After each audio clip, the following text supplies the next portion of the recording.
This is Lisa Steinberg. I'm from Starry Constellation Magazine. I'm joined by Wednesday star Moosa Mostafa. Thank you so much for taking the time to chat with me today. Thank you for having me. Thank you for having me. I was such a huge fan of Adams, all things Adam, Adams family.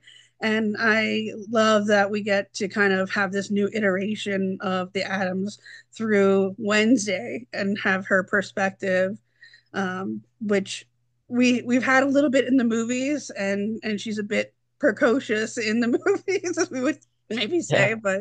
but this one is a whole new take, and I love the eyes and lens that we get with this one as well. So, and in your course, your character Eugene is a really cool addition in that realm as well. Thank you so much. Thank you.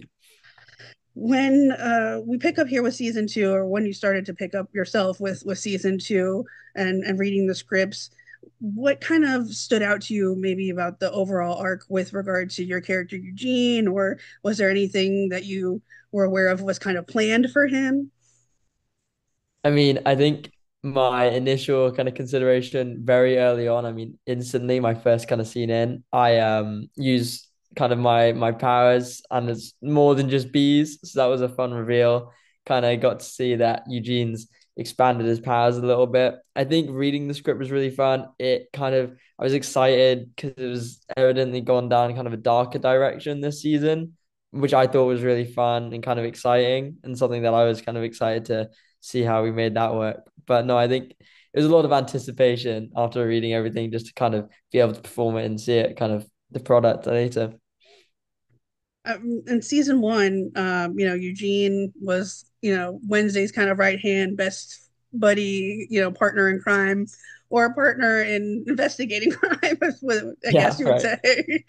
um, and then this season, season two, he's more involved separately in the second storyline with Pugsley's character, and Pugsley is a new addition to Nevermore, as well as for the Outcasts.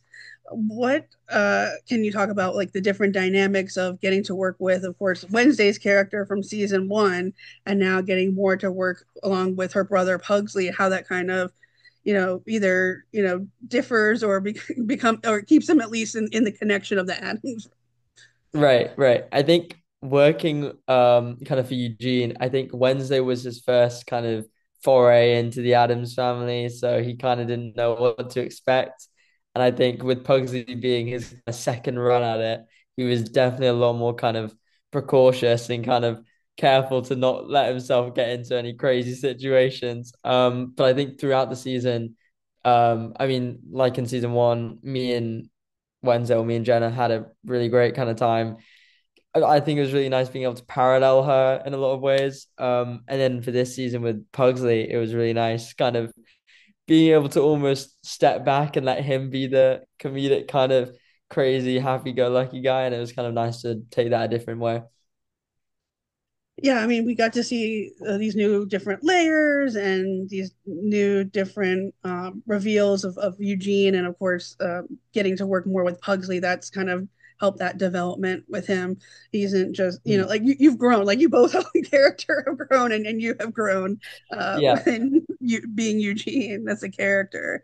So yeah, it's nice to take those lessons from season one and figure out from season two what he needs to do. Yeah, I think so. Well, with season two, when we talk about you getting to your character Eugene, being friends or roommates, or being more involved with Pugsley, and the two of you sort of end up, maybe inadvertently bringing some life back uh, to some life back into death. I would say, Yeah. with the character of Slurp, our new most interesting zombie character that we get in season two. How does their actions, Eugene and Pugsley's actions from the beginning of season two, sort of become a catalyst for the second half as we get to see now? I think my initial meeting with the producers a few months before we started filming kind of got me excited for that. They came to me and they said, "Oh, so you and Pugsley have a pet zombie, and that pet zombie is going to cause a lot of kind of problems." And I think it was really fun to see that what started as almost kind of a comedic relief, funny kind of arc with me and Pugsley, and then Slurp like turned into something so like sinister and like pivotal for the plot. And I mean, you couldn't have really guessed it early on, and then like seeing that kind of reveal and development, and seeing Owen who plays Slurp becoming more and more human throughout is just like I think it was really cool kind of way of building on such a fun character into making him really pivotal and important and kind of scary, but in like a different way. But yeah, no, it was really fun to work with him. I mean, the character becomes quite menacing, and he, you said, sort of serves as a pet in the beginning, and then Yeah. becomes out of control and has his own agenda moving forward here in the second half, and unexpectedly to Pugsley and to Eugene, that they're Yeah. in over their head as well as Slurp is. But I do love that. Yes, it does offer this great like kind of comedic moments for the series and for the characters, because it's not Mhm. just tension, suspense, mystery, mystery. It's like, here's something that's a clue, here's something that's funny, here's something that is going to move the storyline forward. Like there's an Yeah. ongoing like great beats between like at least the three of your characters of Owen's character Slurp, your character Eugene, and Isaac's character Pugsley. Can you Mhm. talk a little bit about creating and crafting these great comedic beats that we get to see within those, strikingly palpable moments that, of course, are important to what makes Wednesday Wednesday, but Yeah. also the great humor that underlines it just as much as well. I mean, yeah, I think I remember the first time me, Owen, and Isaac kind of had to sit down to go through the script and just kind of sit down together and with the director and kind of consider how we were going to play this all out. And I remember meeting Owen and thinking, this is like the nicest guy in the world. Like, this is so cool. This is such a great time. And me and Isaac had already kind of hung out, but it was really nice to kind of get more of an opportunity to hang out with him. And I thought, this is great. And I remember we got on set and we saw Owen in his full kind of prosthetics. And honestly, I think we had this thing where every rehearsal we did, every time before we did a new scene, we'd kind of play it out then and we'd almost kind of work out how we were going to time everything and kind of the beats and stuff just before we shot. And I think that made it super kind of improvised and natural in like a really great way that kind of resulted in us kind of make like it all looking very kind of real and like real reactions to everything and kind of just laughing with each other, which was kind of really fun. I think helped make it so kind of funny, I guess, in the end. Yeah, expression and physicality are another way of creating dialogue or creating like different types of emotions or different types of, directions for storyline too. So it's not just, what you're Yeah, delivering to each other, saying to each other on screen. exactly. Yeah. The three of you have this great like dialogue in a way in between the three of you together that's unspoken, but it's Yeah, manifested exactly. from your emotions and the reactions that you're giving to each other at the same time on screen. And I really like want to applaud you and say like that was you all did such a wonderful job with Oh, creating thank those, you so much. because some of my favorite moments are between the three of you all, because it just gets to be so tangled. And you're like, what, like what, they're teenagers, but you forget also sometimes that they're teenagers at the same time too. And you're like, this is such a big subject, but they're dealing with it in a like funny, lighthearted type of way. Like that's the way Yeah, Wednesday is like the hallmark of Wednesday in a exactly. Yeah. way. Yeah, I love those moments that you guys got to work together. And I don't know if those are some of your favorite scenes, at least from this season, that you got to film, or were maybe some of the more, like from the camping or something, anything else that really struck for you. I mean, I think the initial kind of shed, beehive, slurp, kind of close quarter scenes were all so fun. There were a lot of the stuff we did quite early on as well. And so it was fun kind of getting into the role and kind of finding Eugene this season and then kind of coupling that with whatever Isaac was doing with Pugsley and however Owen was doing with Slurp and it all kind of just melting together in each scene. But no, the shed stuff, it definitely got an upgrade this season, that shed. It was a lot smaller in season one. And so thank God they gave us the space because that would have been a lot more intense if it was similar to season one. But it was really it was really fun to kind of work out how we kind of navigate that space. Because although it was bigger, it was still not massive, and kind of how to deal with this ravenous kind of flailing Owen as Slurp while trying to like kind of play out each scene and not make it look completely crazy. But those were all really like fun when we first started. And like we said, sort of in the beginning when we started talking, Eugene has expanded his powers, and he has more abilities with insects. Uh, how was it for you to get to work alongside these different bugs? We had bees first season, and now we have more insects in season two. I think it's nice. I think when I first found out, I was like, good. At least it's not just bees. I mean, I would have been okay. I would have been happy, but I think it meant I kind of had a little bit more going on, which is exciting. The first scene we shot was the scene with kind of Pugsley's introduction in the dorm room. And the opening shot for that is me holding this tarantula in a kind of glass box. And that was a real tarantula, and it had its own little minder on set, and it was kind of being taken care of. But I spent a lot of that day just kind of holding this tarantula up and staring at it through this glass. But I think, yeah, it was cool. There was a lot of kind of exploration of how I could use the bugs this season in kind of weird and fun ways. I really loved the fleas. I think that sequence was really hilarious to film. We had a lot of fun with that.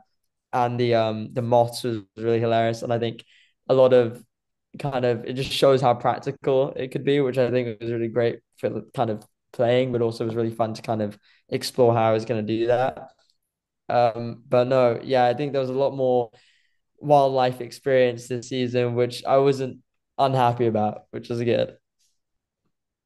I mean, everything regarding Wednesday is just absolutely done so immaculately, so remarkably, and outstandingly well. I mean, the production, costumes, the scenery, of course, the set design. It's just all such master craftsmen. What is it like for you then, being on set and being a part of these like incredible like scenery, like this incredible scenery that we get, this construction, of course, of Nevermore, but then there's also the woodsy landscape with the shed, like in the shed and the bee area. What is it like for you? Is it kind of like surreal every time you're there? That you're kind of like I mean, amongst these figures, amongst these landscapes and hallmarks of the show. since season one, when I was 13 in season one, and I remember first getting to set, and it was the first time I'd seen like a set constructed to that kind of level. And I remember just thinking, these guys have built this. This is crazy. Like, I would be standing in a set and thinking, wow, this is kind of insane. Like, how is this all fake? How is this not real? And I thought maybe I'll come back for season two and I won't have that feeling. I'm a bit older now. I was trying to be a bit cooler about it. But I got there and it was just as kind of breathtaking. The sets this season have been insane. The kind of quad with the wolf statue when I first saw that, that was, yeah, the producer, I remember him showing me and him telling me about it. And I remember seeing it and it was just immense. Like it was so big. And I was like, God, I can't believe we're back. And all of the kind of cool facade wore off very quickly. And I got right back into the kind of magic of it all. But it was very, very cool to kind of see them piece everything together. And then costumes as well, like you said, they did such a great job. So yeah, it was just nice to see the world be brought alive. I mean, the writing alone is just is incredible in itself, but like the scenery that we get to see these giant landscapes, and of course, like we keep saying, like the school and the different corridors, or like the hidden, rooms here and there, or like somebody else's, uh, you know, um, like the like Whittlebridge and the yeah the my brain is like not going That's forward right that's now. right. But as long There's a as you know lot. what I There's a mean, like lot. like Yeah, right. yeah, like the insane asylum there. The Hmm. insane asylum, like all these different locations, there's just so many parts moving within the series and so many directions all at the constant same time. But the writing is like just so top notch. And to have that on top of the direction and the cinematography and the lens that it offers to us as the audience, I'm just, constantly like feeling like I'm a part of I'm so enveloped in this series that I'm a part of watching, not just what's happening, but I am there amongst the outcasts, and I am following along with every beat that we get. Yeah, I think it's really special. That was kind of something that we really tried to get, even from season one, was kind of a sense of everyone kind of almost like you're there and kind of being so immersed in the whole thing and that like you're a part of the story. And I think they really nailed that. And this season especially, they kind of brought that back and I think they did it really well. And there's just so many. We talk about like iconic parts of the series, and with Tim himself, being a humongous legend as well. But you've got Catherine Zeta-Jones and Luis Guzman, and you've got Steve Buscemi this year, and you've got Gwendolyn and Lady Gaga. Like, hello. Yeah. Was there anyone this season maybe you didn't have many seasons with from season one that you were looking forward to, or maybe someone you kind of cross paths with on set that you got to share some time with that you felt it was maybe meaningful for you? I mean, I had a lot of fun and I literally didn't interact in the show with Luis at all, or Gomez at all in season one. And I remember a lot of again like the early scenes were with me and kind of the Adams family, not just Wednesday. And I think it was really fun to kind of see them all. For me, that was kind of like surreal because I saw them all in their Adams family kind of look. And yeah, it was really nice to see me, Isaac, and Luis. I think we had a lot of fun kind of building that dynamic up. But it was a really great time. I liked seeing the Adams family. Steve, like you said, he was really great. He was kind of he was really fun on set. I think everyone's really fun on this set, which has kind of made it so fun to work on it. But yeah.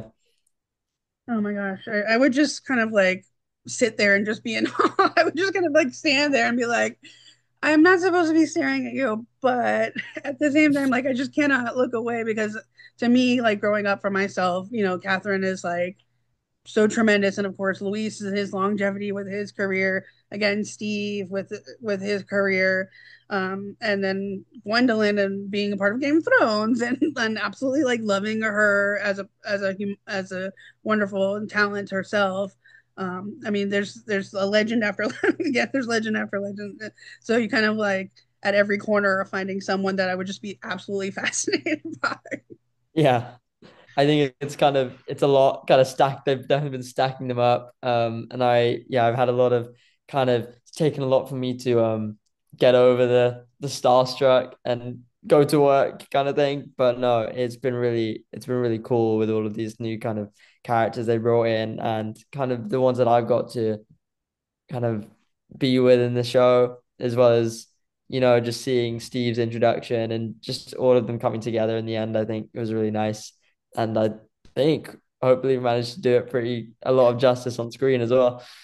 Well, for me personally, again, as a fan of the series, a fan of all things Adams, it's just I absolutely love that this has just become like sewn into the fabric of all things Adams. It feels absolutely like a natural like iteration again, a natural connection to that whole Adams, the the themes and the tone and again every single element just feels like it is like essentially atoms, and that's you're all are making the marks in that regard, and if at least from my own personal fan perspective, because again to have Christina as a part of this and in a whole different way, and getting to see her so differently but also loving that she was an Adams herself, and these great nods to all things that we love that are part of the Adams traditional Adams that we know as well. Well, that means so much. And I think everyone's very happy with the way it's been received. I think it's a lot of pressure off everyone's shoulders. There was a lot of kind of pressure to live up to season one, but now it's come out and everyone's been super appreciative and supportive for the show. It's been really nice. We talk about the incredible writing and again the details of things, but I also want to talk about like the eyes again, and the lens that the series provides. You could talk a little bit about that lens that Tim brings to the series that kind of adds on to these great, again, tone, and the storytelling that are also a part of what makes Wednesday so enthralling. And so I again, think, immersive, like we talked about too. yeah, I think Tim being director on this show is so pivotal for its success. I think it's so meant for his style. I mean, it was almost like written for it. And the way that he's brought his own experience and his own like acclaimed and appreciated style to this really solidified franchise has been really great in creating such a well put together piece of kind of film. And I think it's really nice to see him on set because he seems really excited to be able to bring this stuff to life. And then that's almost contagious and it wears off on everyone. And everyone's really excited to bring such a iconic thing to life and through his lens, like you said, but also doing it justice and keeping in touch with the Adams family, which has been around for so long and longer than all of us. And so it's really nice. It's to kind of continue that legacy through such a legendary kind of perspective. And to be a part of that is just still hard to wrap my head around a little bit. I mean, Wednesday it just has this great juxtaposition of like obviously darkness, but then there's this kind of sort of underlying light within it. I mean, there's outcasts, but you're not really an outcast if you have friends, and those friends there for you in the most harrowing of times, which may include a zombie or a Right. hide or becoming a wolf, or like, or bees, or Yep. anything like that. And I love that these themes are something that kind of are so relevant and transposes being a part of a TV series, and you can kind of take away from these different lessons that we see within Wednesday. Of course, yes, it's very suspense and dark and mysterious and all that, but there's also these different grains within that you can take away too. Yeah, I think it's really nice how it kind of has that ability to make people feel seen and heard. And it does reach out to the outcast, like you said. And it almost shows how, because everyone in Wednesday is an outcast, no one's really an outcast, and you can always find your people. And I think that's a really nice thing that they've managed to create.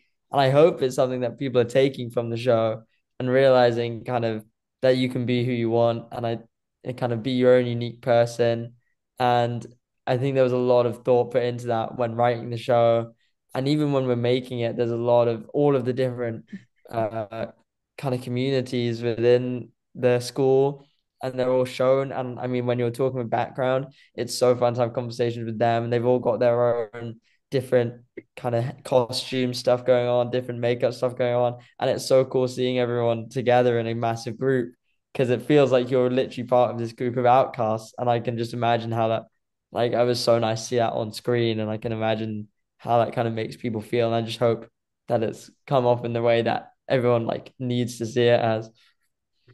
Yeah, I think it's really kind of personified a lot through the character of Enid this season. Not Enid, Evie character this season, and Agnes. And I think that really a lot of those themes really come to light and are more focused on through her because she is so alone, but she sort of makes herself be alone, but also at the same time, it's hard to have friends when there's people who are pushing you away.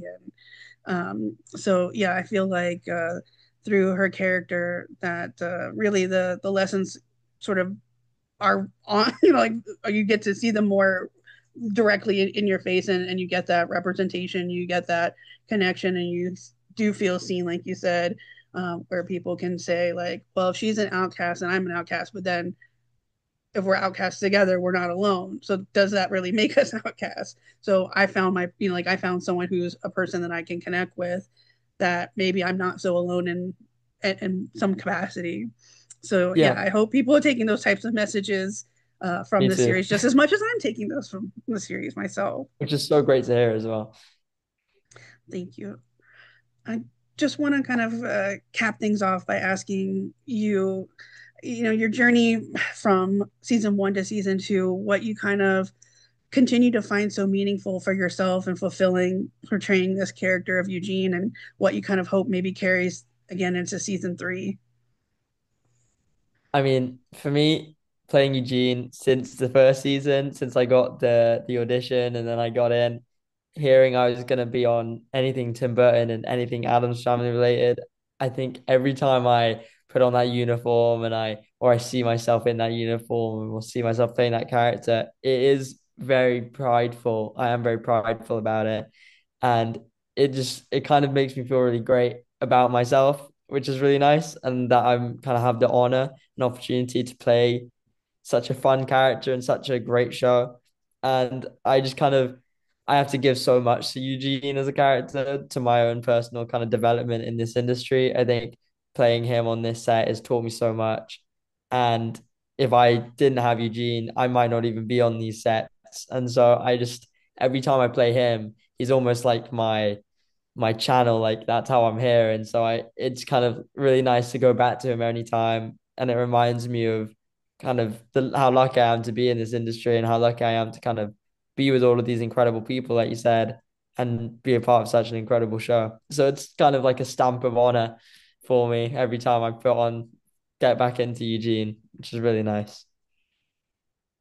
Again, I just want to just commend you to, the wonderful way that you portray Eugene, and the way that you've just added so much to him between seasons one and season two. It feels fulfilling for me as like a fan, and I get to have a little heart towards Eugene, but then I have a heart towards Wednesday, and I have a heart towards Enid, like the way that you're supposed to, the way that you're supposed to have someone or more than someone, someone's that you can feel sort of like connected to, whether it's like a family way or a familiar way in a relationship of a friendship, or you know the whatever way that you feel related to these characters. Your character Eugene has been a really wonderful addition to the Adams legacy and realm, and I really am so just grateful to have the opportunity to chat with you about him and kind of geek out again and just tell you thank you for being a part of this incredible series that just it means again so much to me. And I know that socially, I see that it means a lot to people as much as well. And I'm glad to know that it kind of comes back to you that fold as well with comments and just feeling it yourself from being a part of the series. And I'm glad that you feel proud, because you should feel proud, because again, the series just is just so remarkable, and it really just wants you to know that you're doing what you're supposed to be doing and you're meant to be doing this. And I hope that you keep on doing this, because I'm ready to jump in again with you. I'm ready to take your hand in my hand. Let's go for season three. Let's go. Well, thank you so much. That actually means so, so much. I mean, from you, I mean, directly, it means so much. And just like you've said, just seeing it anywhere, it just means so much that anyone that's watched the show. So yeah, it's been really, I mean, it's my honor to kind of come and speak to you even in the first place. So thank you so much for having me. My pleasure. Thank you.